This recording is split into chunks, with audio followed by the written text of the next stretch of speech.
É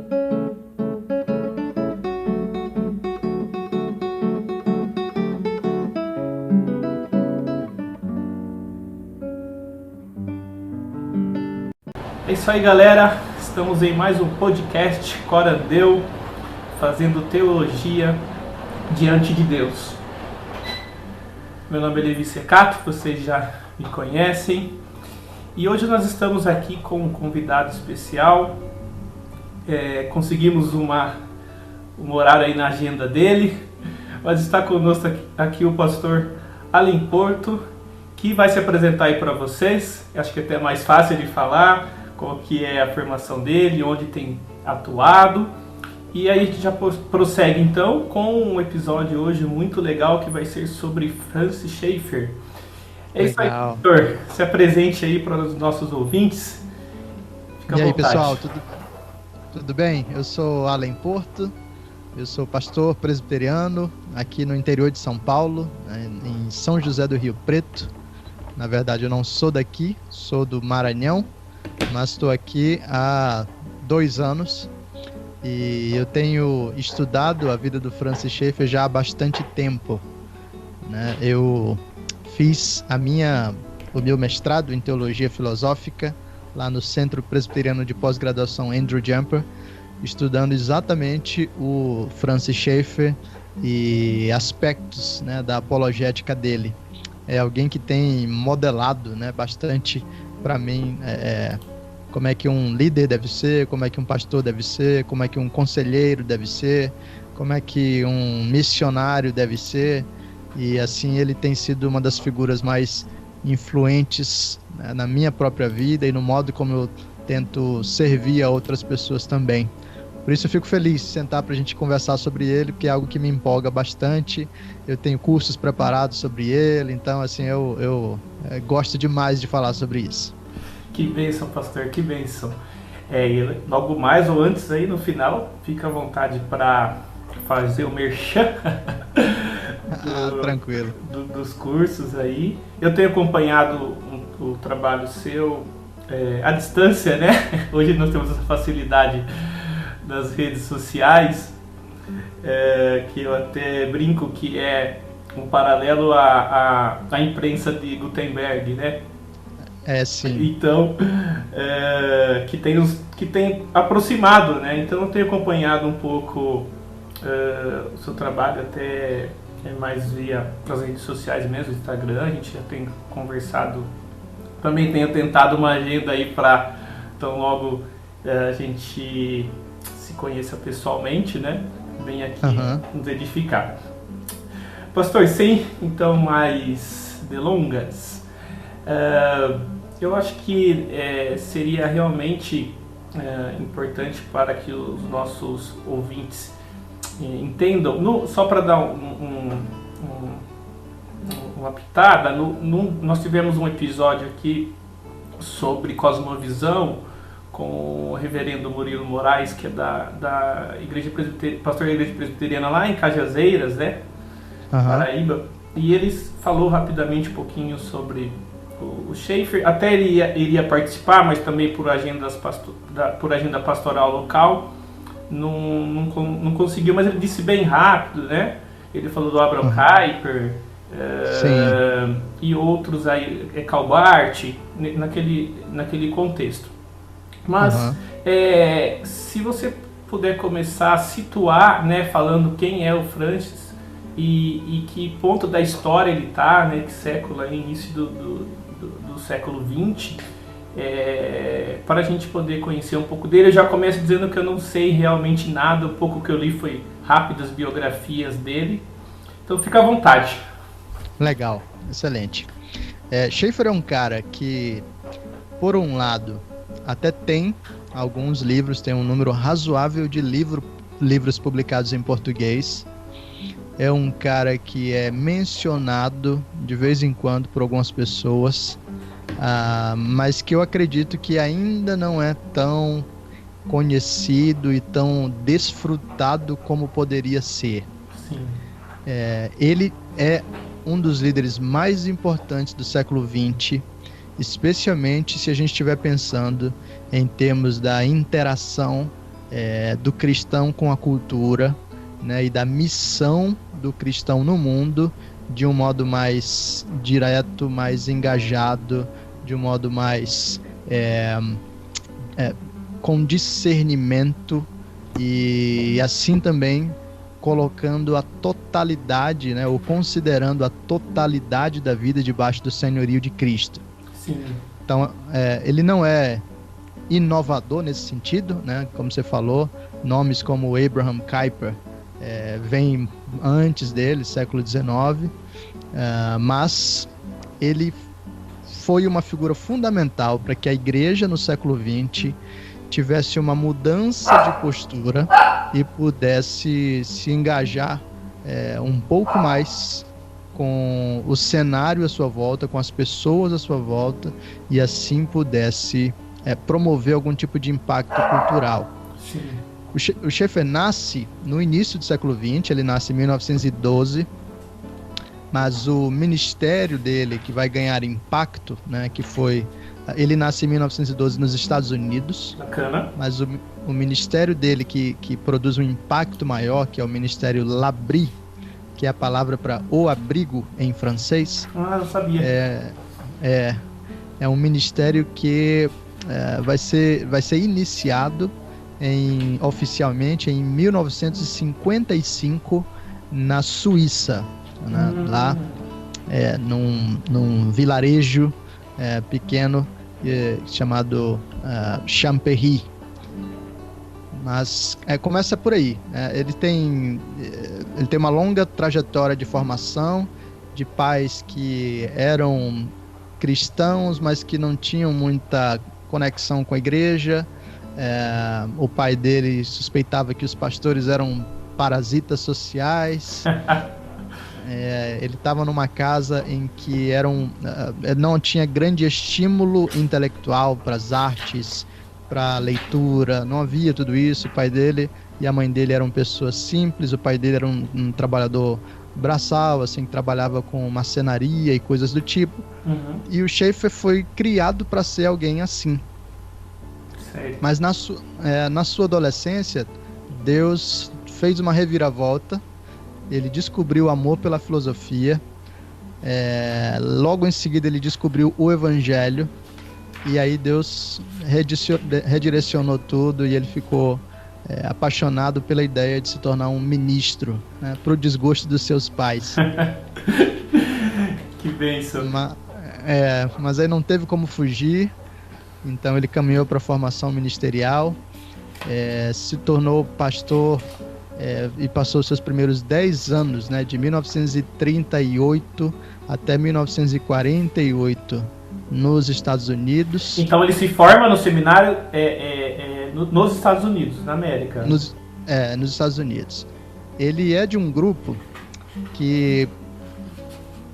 do grupo do J. Gresham Machen. Não sei se você está familiarizado um pouco com esse movimento lá nos Estados Unidos da década de 20, de liberais e fundamentalistas, né? Sim. E o Schaeffer esteve conectado a um grupo mais fundamentalista que saiu da Igreja Presbiteriana dos Estados Unidos e fundou a Igreja Presbiteriana Ortodoxa. Então fundaram lá o seminário de Westminster, né? O Schaeffer começou estudando no Westminster. Que massa. Mas aí, e lá no Westminster ele foi aluno, né, de um outro nome muito importante para a apologética, que é o Cornelius Van Til. Sim, eu vi até que quando eu lendo aquele livro dele, A Arte e a Bíblia, eu vi que ele cita por diversas vezes o Cornélio, né? Isso. Depois o Cornélio ficou bem chateado, vamos dizer assim, com os caminhos que o Schaeffer levou. Apologeticamente queria ter alguns conflitos, assim, vamos dizer, debates com ele, mas o Schaeffer acabou não entrando tanto nesse clima da discussão. Sim. Mas lá nesse início, o Schaeffer estava junto de um grupo de pessoas que era muito fundamentalista, então eles nem conseguiram ficar na nova denominação formada. Eles saíram para formar uma outra denominação, ainda mais fechada, que ficou conhecida como Bible Presbyterian Church, né? A Igreja Presbiteriana da Bíblia. Uhum. Porque não bastava ser ortodoxa, precisava ser da Bíblia. E aí, nessa denominação, as convicções eram bem fundamentalistas, de que é proibido beber, fumar, dançar, a perspectiva escatológica correta é somente a pré-milenista e por aí vai. Nossa.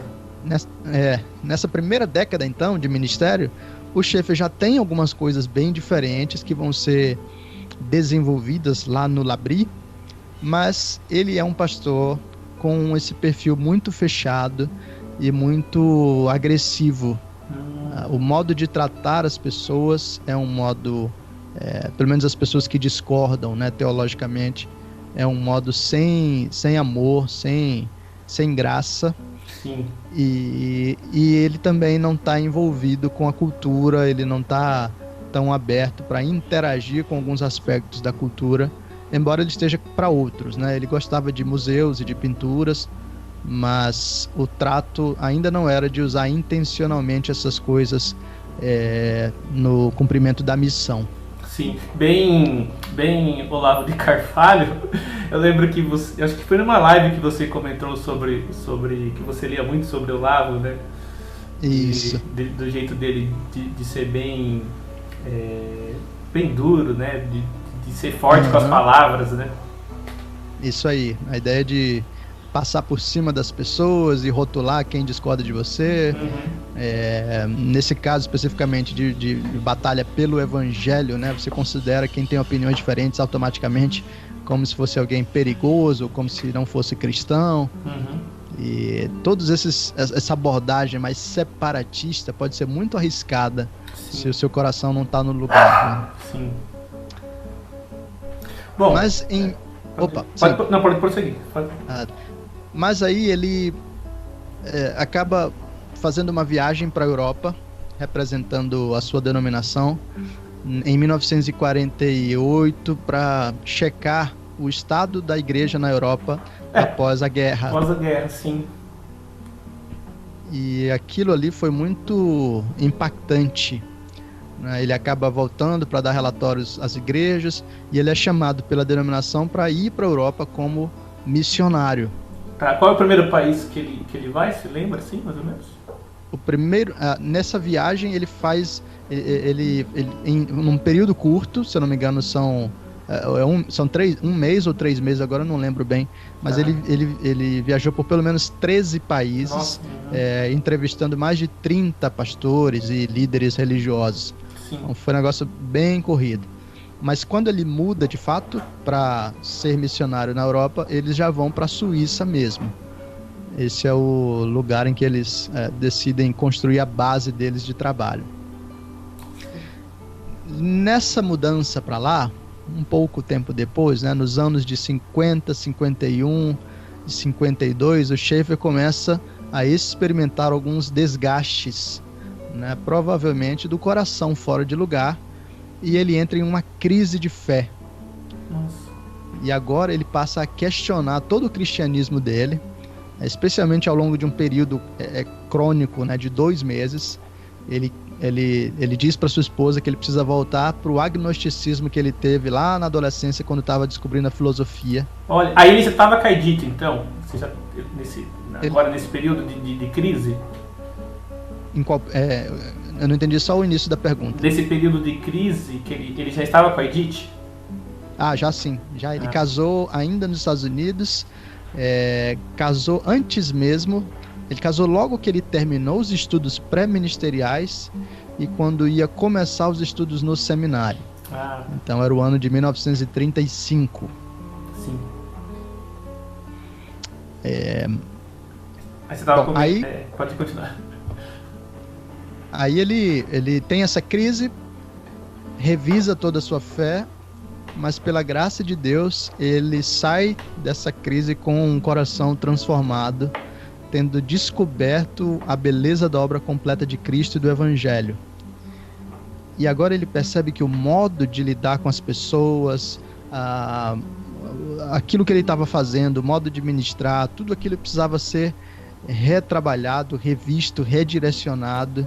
Tá. E agora ele inicia uma série de movimentos que lá em 1955 vão culminar, né, no surgimento desse trabalho, né, chamado L'Abri, no qual ele atende, recebe pessoas na sua própria casa, e ele interage com os meios da cultura, com filmes, com teatro, com pinturas, ele conversa com as pessoas, o método é basicamente de ouvir as perguntas e de responder essas perguntas para demonstrar a existência de Deus por meio de uma apologética mais consistente do ponto de vista racional e cultural, mas também por meio de um ambiente de acolhimento, de hospitalidade, de amor, que se tornou lá a casa dele, o chalé, no qual ele recebia as pessoas. E o pastor, aí, só uma interrupção rapidinho.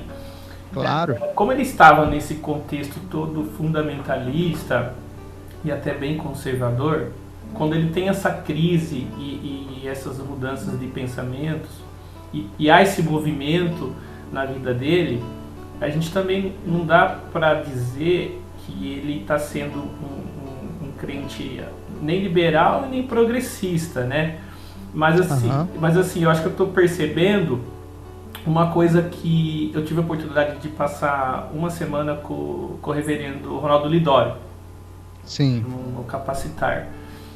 E uma coisa ele falou para mim naquele dia sobre contextos transculturais e urbanos, mas ele disse que nós teríamos que ser teologicamente fiéis e culturalmente inteligíveis, né? Então, essa mudança que o Schaeffer tem, inclusive agora querendo conversar mais com a cultura, com a ciência, com a arte, ela não é uma atitude progressista nem liberal, né? Qual que é a sua... Não, ele continua teologicamente bastante conservador. Tá. Ele não...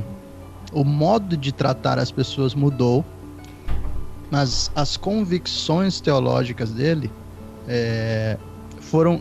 elas não mudaram, elas foram redirecionadas para que tudo partisse da obra completa de Cristo e do amor e da santidade que são expressas no caráter de Deus.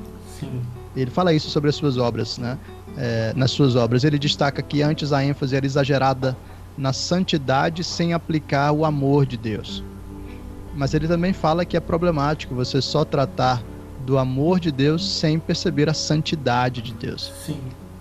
Então esse equilíbrio ele continua teologicamente conservador, ele continua politicamente mais à direita, mais conservador, tanto que ele vai contribuir para um movimento aí de ressurgimento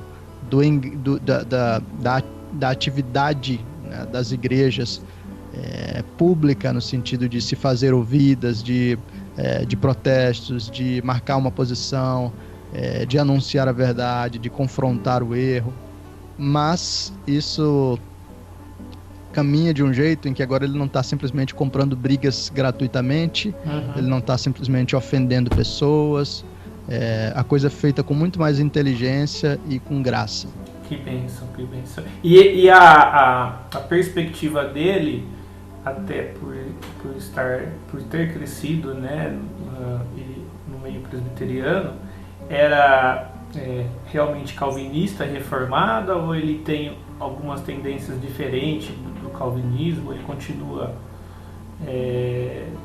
trilhando ainda as ideias de Calvino ou não sei.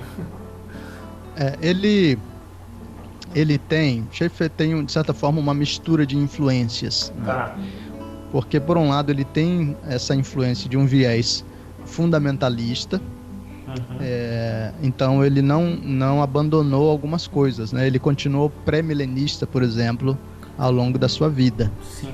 Então, para alguns reformados, essa ideia de ser um pré-milenista pode ser bem problemática, né? Praticamente 100% é amilenista, né? Assim, pelo que eu vejo. Ele continuou pré-milenista, mas ele foi formado com os grandes nomes, vamos dizer assim, da teologia reformada norte-americana lá no Westminster, né? Sim. Então ele carrega muito da ortodoxia reformada nos seus sermões, nos seus materiais. Ele é um calvinista.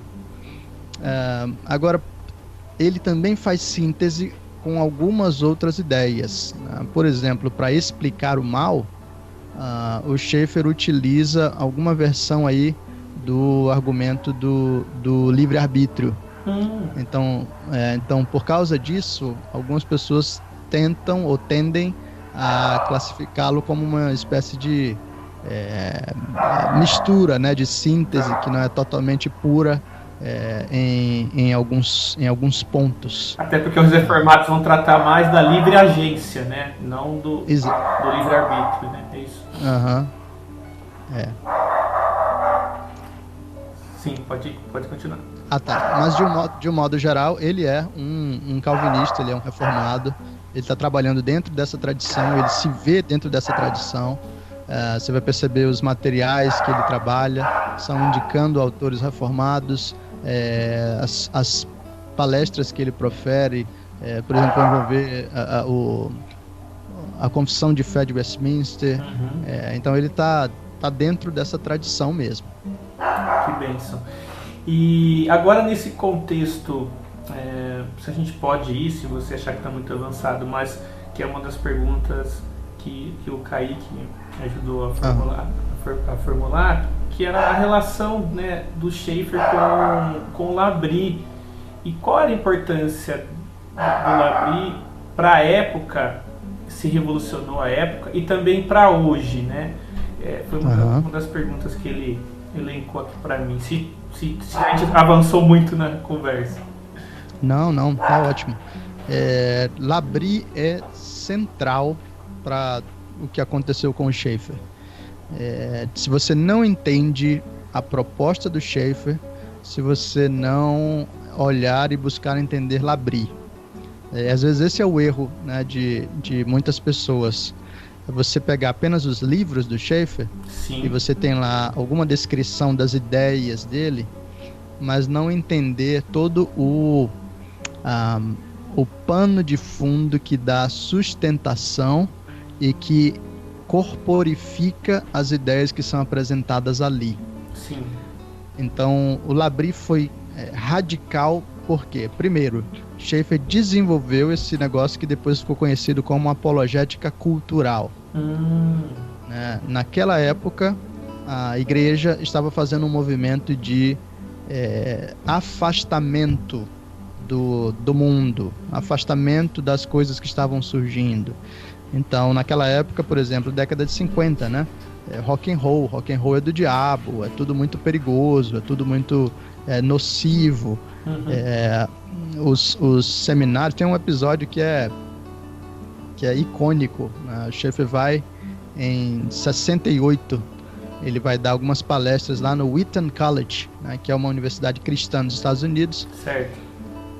E essas são as palestras que depois deram origem ao livro O Deus que Intervém, e A Morte da Razão também. Sim. E o Schaeffer chega lá e começa a mencionar alguns filmes e a fazer esse tipo de discussão, e fica todo mundo impressionado, porque naqueles mesmos dias havia uma grande polêmica girando, né, na universidade, que era a polêmica de se um cristão poderia ir ao cinema para assistir os filmes que tinham saído ali na época. Nossa, né? E aí quais eram os filmes? Daquele ano, os filmes que estavam lá na discussão era Se o Meu Fusca Falasse.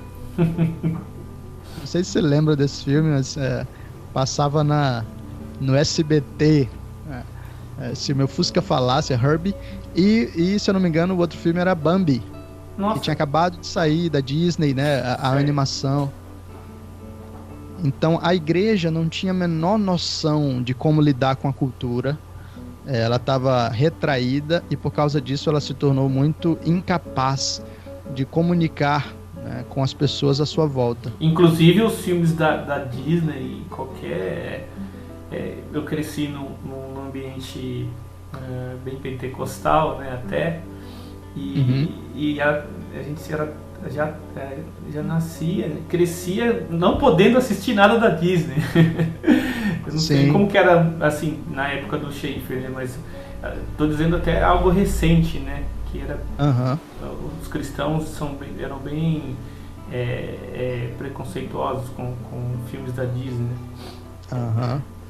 Então o Labrie traz essa experimentação de um ambiente no qual a cultura é levada a sério, e a cultura é uma dessas formas de entender o homem e é uma ponte de comunicação com o homem. Então isso é revolucionário para a igreja naquele período, e Labrie é essa espécie de incubadora em que o Schaefer vai aplicar, testar e colocar essas coisas em prática. Labrie é central também por apresentar para a gente um modelo que está conectado com a hospitalidade, né? Acolher pessoas. Então, o Schaefer está muito menos preocupado em sistemas apologéticos do que em receber pessoas reais, lidar com as pessoas reais onde elas estão e ajudar as pessoas reais a ter um vislumbre mais claro de quem Deus é, de quem elas são e de como elas podem viver no mundo. Isso é profundamente impactante.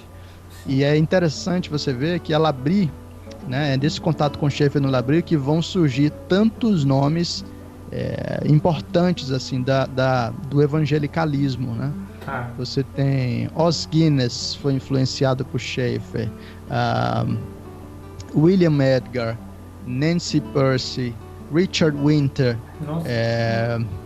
Nossa, a gente poderia ficar mencionando nomes e mais nomes de pessoas que fundaram ministérios parecidos com Labrie, pessoas que se tornaram professores, estudiosos, pessoas que fundaram editoras como o Dennis Lane da Crossway, enfim, todos eles, pessoas que foram seus editores e amigos como o James Sire, pessoas que se tornaram autores e biógrafos como Colin Duryea, enfim, uma série de pessoas que passaram por Labrie. Inclusive o Duryea tem biografia escrita, né, do Schaefer, né? Isso, escreveu a biografia do Schaefer, recentemente foi publicado O Dom da Amizade, né, em que ele escreve a respeito de C.S. Lewis e do Tolkien. Então enfim, Labrie foi um negócio impressionante. Sim. Agora, quanto a hoje, eu acredito que Labrie ainda tem um lugar importante. Ele ainda é um lugar para alguém experimentar essa reorientação na sua espiritualidade. Mas, de alguma forma, eu tendo a pensar que o impacto de Labrie talvez não seja tão sentido como ele já foi naquele período de década de 60 e de 70. Não sei exatamente o porquê. Talvez o desenvolvimento de novas formas de comunicação, do acesso à informação, nos tornou pessoas mais resistentes, ou tornou mais difícil essa coisa da gente se retirar, né, estar em um lugar para estar mais concentrado e, enfim, discutindo algumas coisas mais a fundo. A gente tem o acesso já a textos e todos esses materiais do nosso telefone, então a gente já tem pelo menos a aparência de que a gente já está crescendo. Mas eu acredito que se a gente descobrisse, né, o que o Labrie faz, isso ainda seria muito benéfico, né, para a gente. O Labrie Brasil está fazendo o seu trabalho e tem feito um trabalho muito significativo. Eu acho que sempre vale a pena a gente reconhecer e encorajar, né, o que está sendo feito ali. Guilherme de Carvalho, né, o Amorim, o Rodolfo, né? Exatamente. A Vanessa, a Belmonte, a Alessandra, tem uma turma muito boa ali trabalhando firme. Sim. E na Europa ainda continua também? Estados Unidos tem ainda? Tem sim. Labrie tem no Japão, Coreia, Estados Unidos. Estados Unidos tem em 2 lugares, Minnesota e Southport, Massachusetts. Tem também na Austrália, tem na Inglaterra, tem no Brasil e tem na Holanda. Acho que são esses. Pastor, eu não lembro aqui, vou chutar, pode ser que eu vou chutar muito errado, né? Eu lembrei agora da frase da arte não precisa de justificativa, né? Que é do Homeik, é isso? Huckmacher. Huckmacher. Ele teve alguma relação com Francis ou não? Ou eu estou falando besteira aqui? Não, teve sim. Eles eram melhores amigos. Que massa. Você poderia falar um pouquinho? Claro. Logo que o Schaeffer foi para a Europa, ele, antes mesmo de chegar na Suíça para estabelecer a sua base, né, lá em 1948, ele ficou designado de organizar uma conferência em Amsterdã, na Holanda. Certo. E chegando lá, nessa conferência, a noiva do Huckmacher estava na equipe de voluntários que estava ajudando a organização desse trabalho. Uhum. E o Huckmacher estava apenas observando a coisa toda, né? E pensando que todos aqueles pastores estavam lá eram homens que não tinham muita noção do que estava acontecendo e tudo. Mas ali ele teve contato com o Schaeffer. E foi engraçado, porque a história é essa mesmo, de que numa das noites, terminada a programação do dia, eles começaram a conversar ali na porta do local. Não lembro bem se era uma igreja, se era um hotel. Mas aí o Schaeffer falou para Edith, né, olha, eu vou ficar aqui conversar um pouquinho mais. E o Huckmacher era um jovem, né? Certo. Conversar aqui um pouquinho e daqui a pouco eu vou lá pro hotel. Ela, tá bom. E o Schaeffer passou a madrugada inteira, né, conversando com o Huckmacher, e ali eles puderam conversar. O Huckmacher já estava, né, já tinha estava nos seus estudos de artes, e assim eles puderam trocar ideias sobre muitas coisas. Então, é o que eu falei, né? Mesmo na época do fundamentalismo, o Schaeffer já tinha algumas coisas que o faziam lidar com a cultura, ou pelo menos olhar a cultura de um jeito interessante. E aquilo teve muito peso, né, no contato dele com o Huckmacher. Eles acabaram desenvolvendo uma amizade. Por meio do Huckmacher, ele também teve um pouco mais de noções, né, do Doiver e de Kuyper, embora ele também já tivesse via Cornelius Van Til. Mas a amizade deles se tornou tão boa, tão grande, que quem fundou o Labrie na Holanda foi o Huckmacher e a sua esposa. Olha, interessante. Então era algo interessante de ver. Tiveram um relacionamento bem próximos, né? Então o Schaeffer traz uma nova perspectiva, que o cristão tem muito para conversar com a arte, com a cultura, com a literatura em si. Sim. Que ainda hoje, infelizmente, nós temos ainda esse certo preconceito dentro do cristianismo, né? Esse relacionamento, esse medo da arte, até muitas vezes ligado à questão de, por exemplo, uma imagem, né? Os cristãos às vezes não podem ver, por exemplo, uma imagem, né, que já acham que já vai entrar dentro de um contexto de idolatria e etc. Né? Sendo que aquilo pode ser visto também como uma arte. De tudo que o Schaeffer, difícil, né, mas de tudo que o Schaeffer produziu, que você consegue dar mais uns destaques para a gente, e até dar dicas aí de literaturas, ou se tem alguma ordem para ler as coisas dele ou não? Legal. É bom, essa pergunta é boa, porque normalmente as pessoas começam a ler Schaeffer do jeito errado.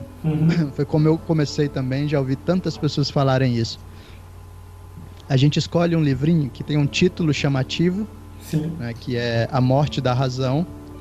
É um livro fino, Então a gente acha que vai ser um negócio tranquilo, mas aí quando a gente começa a ler esse livro, a gente vai perceber que ele é denso e você precisa ter tido acesso a outros materiais para poder entendê-lo melhor. Eu lembro que numa live você comenta, era esse que estava na biblioteca do seu pai ou não? Eu acho que tinha algum que... O que estava na biblioteca do meu pai era a Marca do Cristão. Tá. A Marca do Cristão. Tá. Mas eu comecei por esse, A Morte da Razão, e não deu certo, né? A base do pensamento do Schaeffer está na reorganização da nossa espiritualidade. À medida em que nós aprendemos a ter uma vida mais verdadeira, de confiança no Evangelho, de dependência de Deus, de compreensão da obra consumada de Cristo, a gente vai poder viver de um modo mais equilibrado no mundo, e aí vai poder caminhar para o cumprimento da nossa missão. Então, para você entender um pouco melhor isso, talvez um bom caminho seja começar lendo verdadeira espiritualidade, e aí depois você passa para entender um pouco mais da missão, da cultura, da apologética. E isso está lá na trilogia do Schaeffer, né? Você lê o Deus que intervém, e aí depois a morte da razão, e depois o Deus que se revela. Então anota aí, pessoal. Vamos dar uma repetição para a gente aí, pastor, para gravar bem. Beleza. Então, primeiro, verdadeira espiritualidade. Ali você vai ter a base da reorganização do seu coração para depois pensar na missão.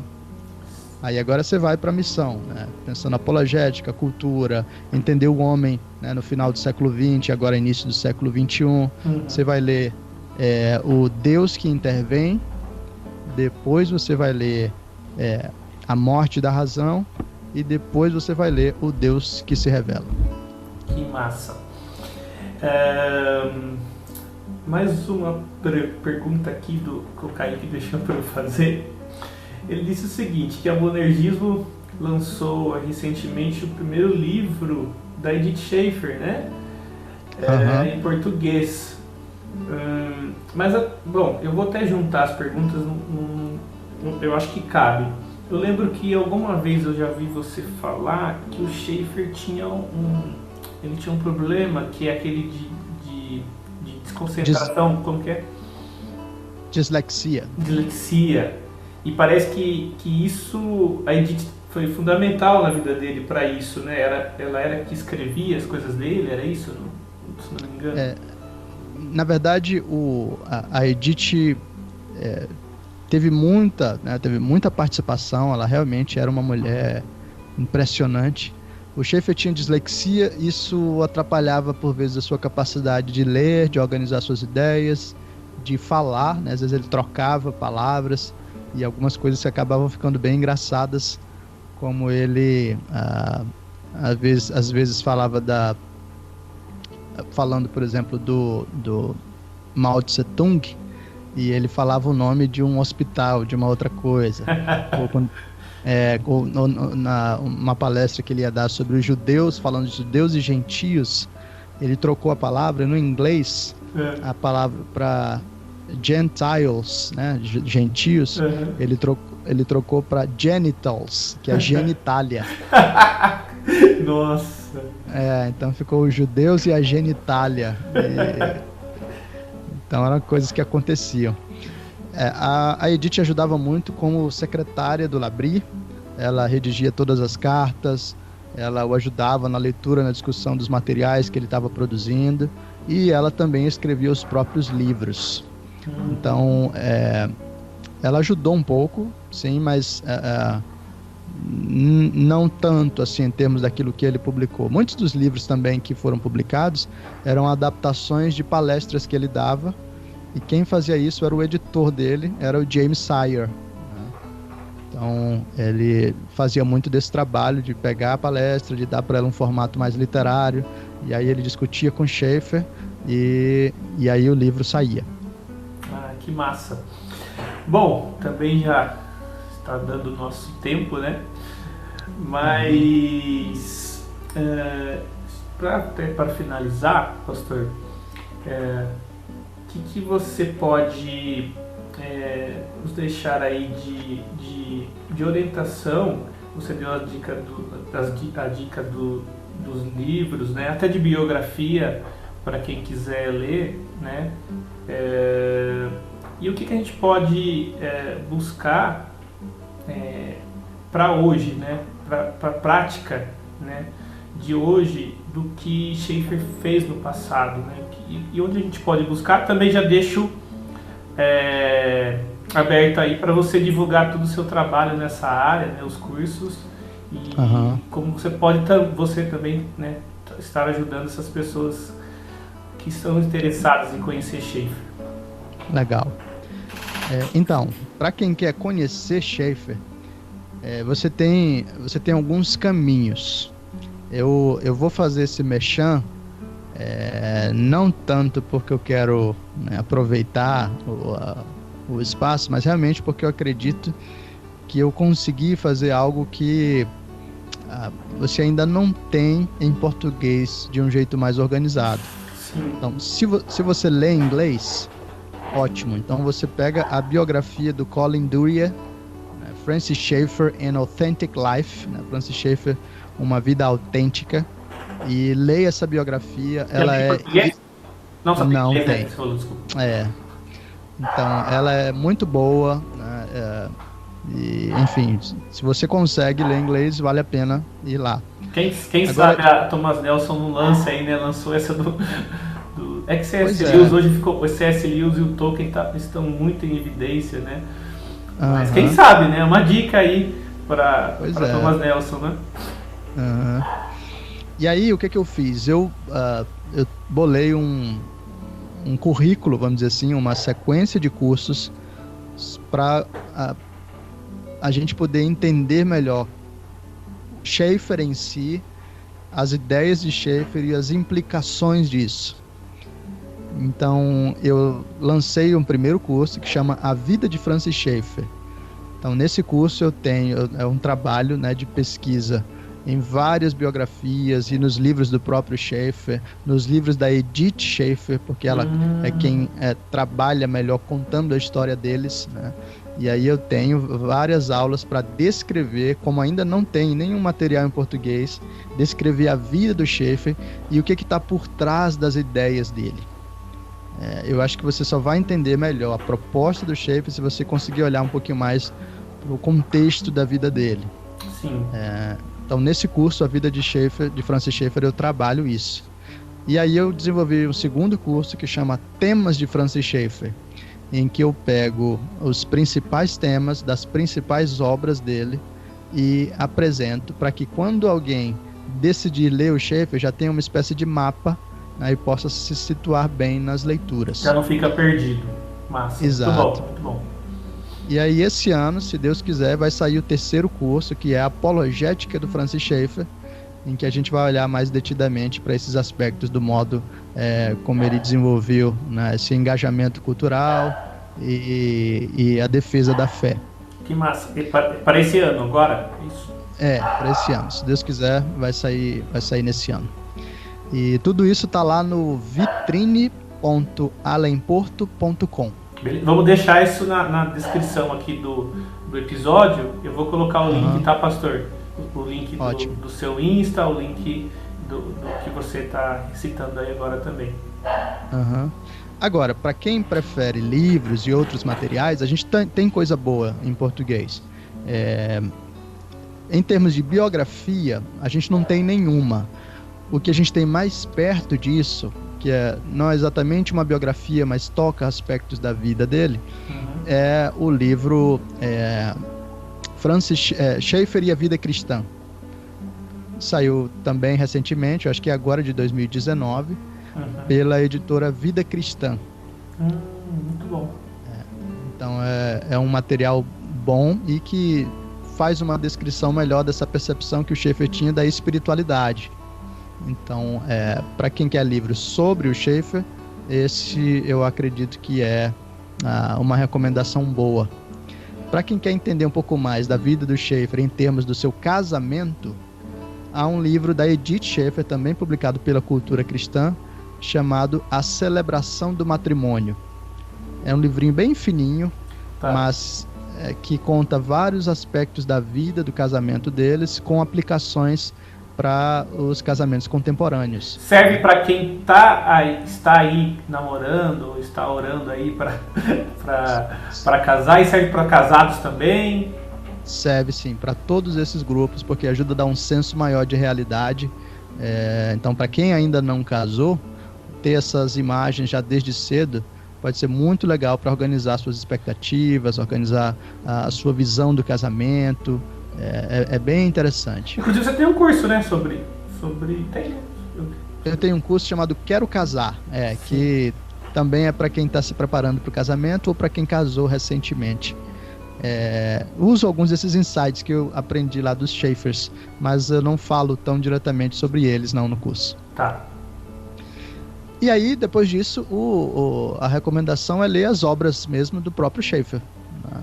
Sobre o Schaeffer você tem isso. Tem também um outro livro da Edith, que é O que é uma família. Também tem muitas histórias aí de bastidores da vida, da família dos Schaeffers. Esse que foi lançado pela Monergismo agora? Só que já depois dele já foi lançado outro, que é o Aflição, da Edith também. Tá. Mas esse acho que foi lançado agora em 2019, se eu não me engano. E é um livrinho muito bom. Olha, para quem quer pensar a realidade da família, esse livro é fantástico. E aí é isso. Sobre o Schaeffer são esses. O resto é entrar na própria leitura do Schaeffer e mergulhar nesse universo, né, que é tão desafiador, mas também tão enriquecedor. Pastor, queria agradecer muito por ter disponibilizado esse tempo, né? A gente sabe que a agenda pastoral para conciliar às vezes não é fácil. Eu fico pensando, por exemplo, Richard Baxter, né, que fazia visitas assim no dia e conseguia estudar, devia ser impressionante. Então, aquilo ali... Pode falar. Aquilo ali é impressionante demais. Então eu queria agradecer muito por esse tempinho aí que o senhor conseguiu direcionar para a gente. Tenho acompanhado o seu trabalho, tem sido muito relevante não só para os jovens, mas para o pessoal já também adulto, né, que gosta muito. E queria deixar o microfone aberto para suas considerações finais. E galera, seguem lá, vai estar aí na descrição do podcast. Vou colocar o link aí que o pastor deu dos cursos dele, vou colocar o link do Insta para vocês seguirem. Então tá aberto o microfone para as suas considerações finais. E é isso. Legal. Então, eu apenas agradeço também pelo convite. O que eu puder contribuir para que mais pessoas conheçam Schaeffer, leiam Schaeffer e tenham algum pinguinho de influência para que façam uma mínima diferença no seu jeito de ser cristãos e de servir a outras pessoas, eu vou fazer.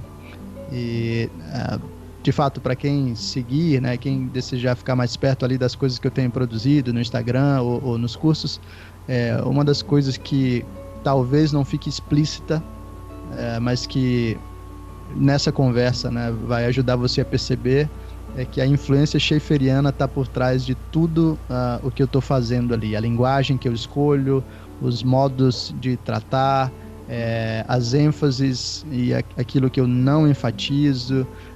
No fim das contas, tem uma base fundamentalmente bíblica, mas que também está muito encaminhada por aquilo que eu tenho aprendido ao perceber, ao estudar, ao acompanhar o ministério do Schaeffer. E eu acho que esse caminho pode ser muito abençoador para vocês também, seja olhando aquilo que eu tenho produzido, ou seja tendo contato direto com o Schaeffer. Com certeza vocês vão ser abençoados em conhecer um pouquinho mais desse homem de Deus. Então é isso, pessoal. Valeu. Esse foi mais um episódio aí do Corandeu. fazendo a teologia diante de Deus, né? Sendo a teologia serva de Deus. Valeu, obrigado. Tchau, tchau.